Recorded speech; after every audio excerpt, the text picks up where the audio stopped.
At first glance, my life with Mark seemed like a page ripped straight out of a glossy magazine. We were the perfect pair, the enviable couple. I, Monica, the diligent accountant, and he, the dashing new head of the department. Our story began at the office, where quick chats by the coffee machine blossomed into a whirlwind romance. Can't believe my luck, Mark would often say, his arm wrapped around me. From colleagues to life partners, it's like we were meant to be. I'd smile, nod, and play along. Yeah, who would have thought? The dream team, both at work and home. But as the pages of our story turned, the dream began to show its cracks. After we moved into my personal home, Mark's true colors started to seep through the facade of the perfect husband. He wanted the traditional setup, him the breadwinner, me the housewife. It's how it should be, Monica, he'd insist. My mom did it, your mom did it. It's tradition. I wanted to argue, to say that times had changed, but I swallowed my words. The prospect of starting a family, of building our little world, was too tempting. So I hung up my accountant's hat and embraced the role of a housewife, blissfully unaware of the storm brewing on the horizon. The first drops hit when I noticed the trail of socks and underwear Mark left around the house. Seriously, Mark, am I married to a man or a centipede? I'd joke, trying to keep the mood light. He'd laugh it off, clueless or indifferent to the chaos he was creating. Come on, Monica. It's just socks. No big deal. But it was a big deal. It was the dishes left by the TV, the pizza boxes on the armchair, the complete disregard for the sanctity of our home. I tried to talk to him, to make him see reason. Mark, this isn't working. You need to clean up after yourself. This is our home, not a frat house. His reaction was always the same. Anger, defensiveness, and a barrage of excuses. I work all day, Monica. I don't have time for this. You're the housewife, remember? This is your job. Cooking, cleaning, trying to keep the peace. It was a never-ending cycle, a dance I performed to the tune of Mark Sims. But beneath the surface, resentment simmered, a silent scream against the life I was trapped in. Life with Mark's parents felt like a constant invasion. They had this way of just storming into our house, their presence as subtle as a sledgehammer. They never bothered to call ahead. They just showed up, expecting to be fed and entertained. One afternoon, I was caught off guard by the sound of the doorbell. As I opened the door, there they were. Mark's parents, bags of shopping in hand, looking like they just claimed victory in some sort of retail battle. Well, aren't you going to invite us in, Monica? Mark's mom, Judy, asked, with a tone that brooked no argument. I managed a weak smile, stepping aside. Of course, come on in. They made a beeline for the kitchen, settling themselves at the table as if it was the most natural thing in the world. We thought we'd stop by, you know, save you the trouble of cooking for just you and Mark, Judy declared, unloading her shopping bags with a clatter. Yeah, and we figured you'd appreciate the company. What's for lunch then, Monica? I felt a pang of irritation. My home, my sanctuary, had turned into a pit stop for their convenience. I was just about to make some sandwiches, I said, trying to hide my frustration. Sandwiches turned into a full-blown meal as I found myself chopping, stirring, and frying, trying to meet their unspoken expectations. Mark wasn't any help. He just slumped on the couch, his eyes glued to the TV, completely oblivious to the circus in the kitchen. Later, after they'd left, I tried to talk to Mark about it. Your parents can't just drop by like this, Mark. It's exhausting. I can't even relax in my own home. He barely looked up from his phone. Oh, come on, Monica. They're just being friendly. It's not a big deal. I could feel my patience wearing thin. It is a big deal, Mark. I'm not here to wait on you and your parents hand and foot. I need some space, some respect. But my words seemed to bounce right off him. They're family, Monica. That's just how family is. Besides, they think you enjoy it, he countered. I'd look in the mirror, the reflection staring back at me a far cry from the woman who once walked the office halls in sharp suits and high heels. Now it was all baggy sweaters and messy buns, my appearance a casualty of the endless demands of my home life. I missed those days, the click-clack of my heels, the sense of purpose each morning brought. Now, my days were a whirlwind of pots and pans, of cleaning up after uninvited guests who treated my home like a pit stop. As the days turned into months, life with Mark grew colder, the distance between us widening like a chasm. His behavior started changing, subtle shifts at first, then more pronounced. A new haircut that made him look years younger, suits that screamed of trying too hard, and a scent that wasn't his usual. It was like he was morphing into someone else, someone I didn't recognize. I tried to shake off the feeling, telling myself it was just a phase, a midlife crisis maybe, but the nagging suspicion in my mind refused to be silenced. Mark, is there something you're not telling me? I finally asked one evening, the words spilling out before I could stop them. We were sitting at the dinner table, an ocean of silence between us. He looked up, startled, like he'd been caught off guard. What do you mean, Monica? I'm not hiding anything, he replied, but his eyes darted away too quickly, his words a little too rushed. It's just, you've changed, Mark. The clothes, the perfume, it's like you're a different person. I persisted. He let out a forced chuckle, but there was no warmth in it. Come on, Monica. A man can't spruce himself up. I'm just trying to keep things fresh, that's all. I wanted to believe him. I really did. But the doubts once sown refused to be uprooted. They grew, fed by his late nights at the office, the weekends he was suddenly too busy, the texts he'd quickly hide when I walked in. The truth, however brutal, couldn't be ignored any longer. So when he stood up at one of those awkward dinners with his parents, his announcement hit me, not like a surprise, but like a confirmation of what I'd already known deep down. I'm filing for divorce, Monica, he declared, his voice steady, devoid of any emotion. I've met someone else, someone young, vibrant. She's everything you're not. The words cut through the room, leaving a trail of shock and disbelief. His parents looked from him to me, their expressions a mix of confusion and dismay. Mark, what are you saying? This is your wife, for heaven's sake, his mom exclaimed, her voice a mix of anger and disbelief. Yeah, son, you can't just throw away your marriage like this, his dad chimed in, his brow furrowed in concern. But Mark was relentless, his words a dagger twisting in my heart. It's decided. I want a family, a son, and Monica. Well, she's not up to it. She's let herself go. It's time for a fresh start, he declared. His mistress. He painted her like a trophy, a prize he'd won, while painting me, his wife of 5 years, as a worn-out shoe, discarded and forgotten. The divorce papers he slid across the table were just a formality, his signature cold, impersonal, a stroke of ink. But as I took them, something inside me shifted.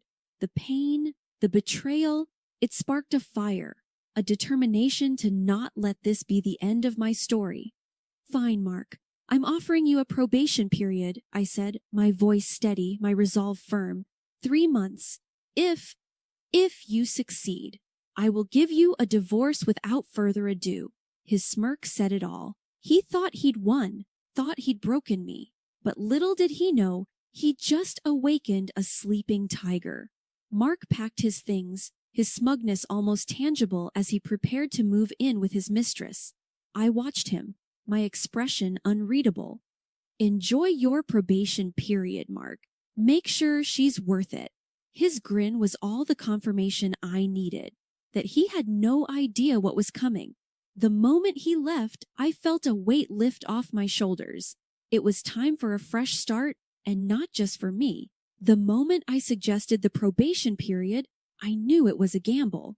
My friend Lisa thought I'd completely lost it. We sat in my kitchen, the room still echoing with the remnants of Mark's departure. Monica, this is madness, Lisa exclaimed, her eyebrows knitted in concern.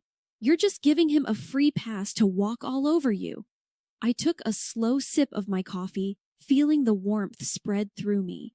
No, Lisa, this isn't surrender. It's strategy. Mark thinks he's playing me, but he's actually walking right into my trap. Lisa looked skeptical, her arms crossed. And what about his parents? They treat your place like a drive-through.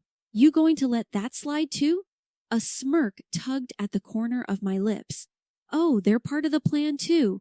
Just wait and see. Sure enough, the very next day, as if on cue, Mark's parents barged in, their uninvited presence as predictable as ever. This time, though, I was ready. I stood in the doorway, blocking their path with a newfound resolve. Monica, dear, move aside, we're famished, Mark's mom Judy declared, trying to push past me. Not so fast, I said, standing my ground. You're both on a 3-month probation period, just like Mark. The confusion on their faces was almost comical. Probation period? What nonsense is this? Mark's dad, Ron, blustered, his face turning a shade of red I hadn't seen before. You heard me, I continued, my voice calm but firm. It's time for some ground rules. My house isn't a diner, and I'm not your personal chef. Respect that or find somewhere else to eat. Judy's mouth opened and closed like a fish out of water. But we're family, Monica. You can't just. I can, and I am. I interrupted, the power of taking control surging through me. Family or not, everyone needs to respect my space. You've had a free pass for too long. Ron looked like he was about to argue further, but Judy placed a hand on his arm, a silent signal. They exchanged a look, a silent conversation passing between them. Finally, with a huff, Ron nodded. Fine, Monica, we'll respect your probation period, he grumbled, the words clearly leaving a bitter taste in his mouth. The silence in the house was deafening after Mark and his parents left. It was the first time in years I had the space to just breathe. I looked around, taking in the quiet, and something inside me clicked. This was my chance, my time to rediscover the Monica I'd buried under layers of compromise and sacrifice. I started with small steps. First, it was the clutter Mark had left behind. I gathered his things, boxing them up, each item a farewell to the life I'd known. This is for you, Monica, I whispered to myself. No looking back. Next, I tackled the mirror. The reflection staring back at me was a far cry from the vibrant woman I used to be. Time to change that, I said, my voice a mix of determination and excitement. I rummaged through my closet, pushing past the shapeless clothes I'd hidden behind. Deep down, I found the outfits I'd worn back in my accounting days. Sharp, chic, a reminder of the competent woman I was. I dressed, the fabric feeling like armor, and for the first time in ages, I smiled at my reflection. The transformation didn't stop there. I hit the ground running, literally. Each morning, I laced up my sneakers and pounded the pavement, the rhythm of my steps a chant of empowerment. You're doing this, Monica, for you, I'd tell myself as the miles flew by. My diet changed too. No more quick fixes or catering to uninvited guests. I cooked for one, savoring each meal as a celebration of my newfound independence. The beauty salon became my sanctuary. I sat in the stylist chair, the buzz of the scissors a melody of change. Just do it, I told the stylist. I'm ready for a new me. And so, my hair was cut, my style revamped. When I looked in the mirror, I didn't just see Monica. I saw strength, resilience, the beauty of a woman reborn. One evening, as I reveled in the quiet of my home, Lisa dropped by unannounced but always welcome. Her jaw dropped when she saw me. Monica, is that really you? She gasped, her eyes wide with amazement. I laughed, the sound rich and genuine. The one and only, I replied. What do you think, Lisa? She circled me, her expression one of pure awe. I think Mark won't know what hit him. You're stunning, Monica, truly. The compliment warmed my heart, but I knew the transformation ran deeper than appearances. It's not for Mark, Lisa, it's for me. I'm rediscovering the Monica I lost, and you know what? She's pretty amazing. Lisa hugged me, her support as unwavering as ever. She always was, Monica. She always was. With my confidence restored and my spirit unbroken, I took the next step. I dusted off my resume, the document a testament to my skills and achievements. Interviews were lined up, each one an opportunity, a doorway to the future I was building for myself.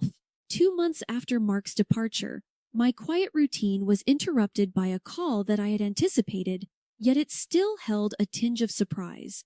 Mark's name flashed on my phone screen, and I answered with a mix of curiosity and a well-concealed sense of triumph. Monica, I need your help. Mark's voice came through, tinged with a desperation I hadn't heard before. She's left me, he said. Said she couldn't deal with my habits, the socks, the mess. I'm alone, Monica. I leaned against the kitchen counter, a sly smile playing on my lips. Really, Mark? That's unfortunate. But what exactly do you want from me now? His voice cracked slightly. I want to come back, Monica. I realize I made a mistake. Can we meet, please? The words I had been waiting to say came out smoothly. All right, Mark. Let's have dinner this Saturday at our place. We'll talk then.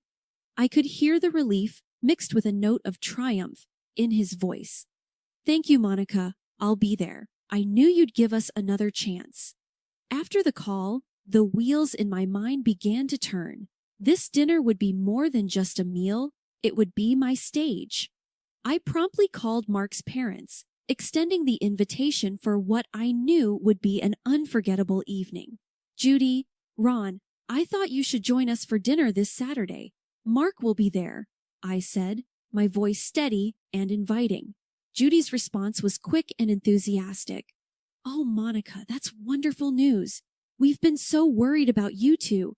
It's about time things went back to normal. Ron's voice rumbled through the phone.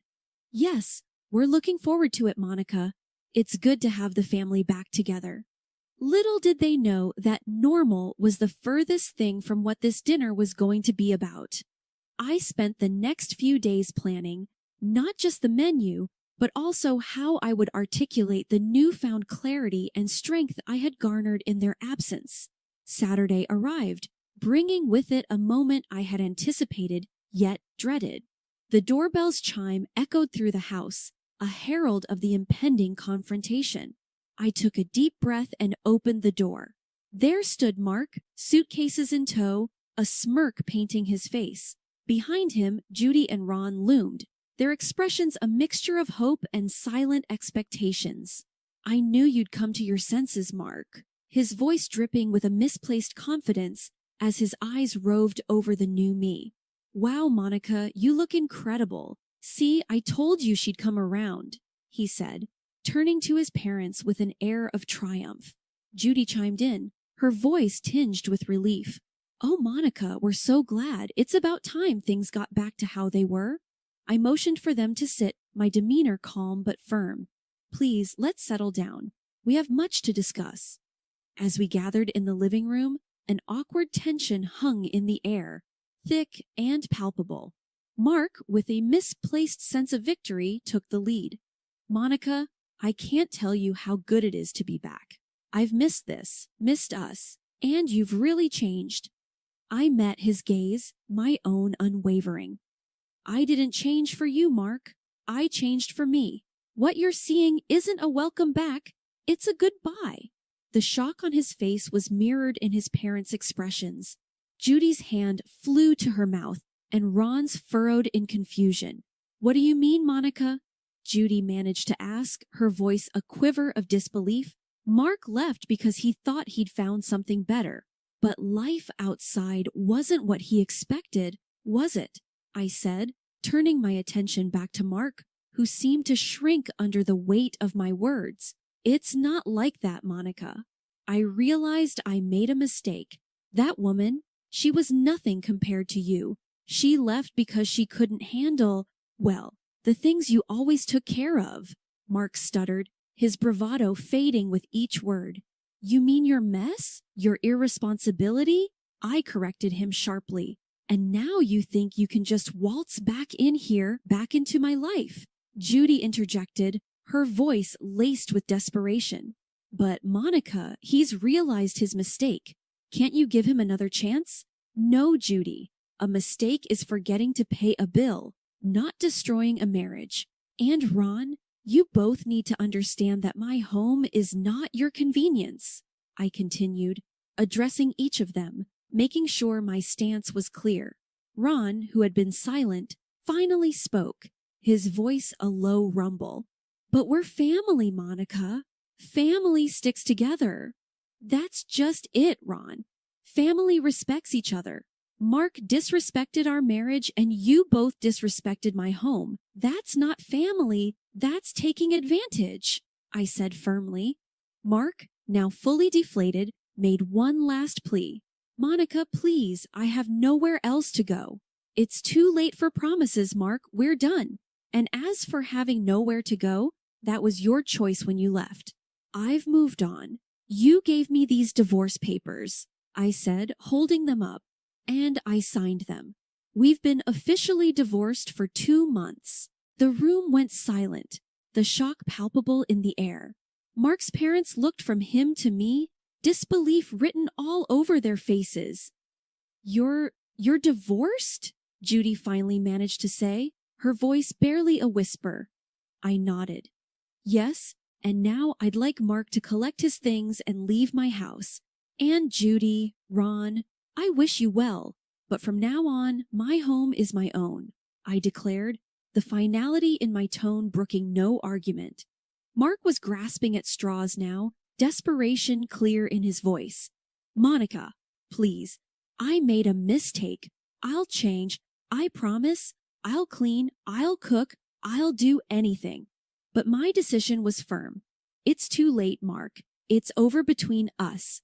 And just so you know, I got a job as an accountant while you were away. I don't need you to take care of me. He was floundering, his pleas becoming more frantic. But Monica, you can't do this. I have nowhere to go.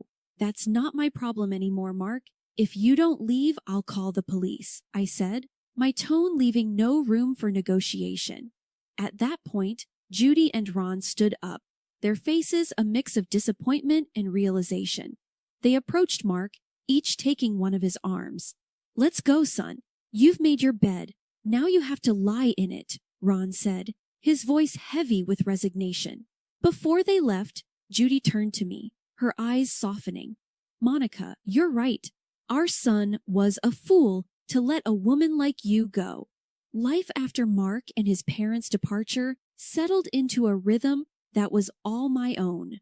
I heard bits and pieces about Mark through the grapevine, friends who couldn't help but share the latest gossip. They said he was living with his parents again, struggling to find his footing in a world where he couldn't just rely on someone else to clean up his messes. Monica, you won't believe what I saw today, Lisa said one afternoon, her voice a mix of amusement and disbelief.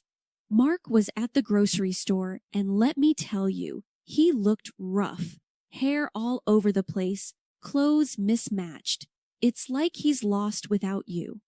I couldn't help but feel a twinge of vindication. Well, Lisa, that's what happens when you take everything for granted. Eventually, you have to face the consequences. The word was that Mark tried his hand at dating again, but no surprise, it didn't go too well. The same issues that drove me away were now driving away other potential partners. He's demanding, Messy, just a lot to handle, a mutual friend shared. No one wants to put up with that. I nodded, a sense of closure enveloping me. Some lessons are learned the hard way, I said, not without a hint of satisfaction. As for me, life had taken a turn for the better, a stark contrast to the disheveled, pathetic figure Mark had become. I got a job as an accountant again, my mind sharp, my contributions valued. The office was a buzz of activity, a place where I thrived, surrounded by numbers and reports. And it wasn't just my career that had taken a turn for the better. My personal life was blossoming too.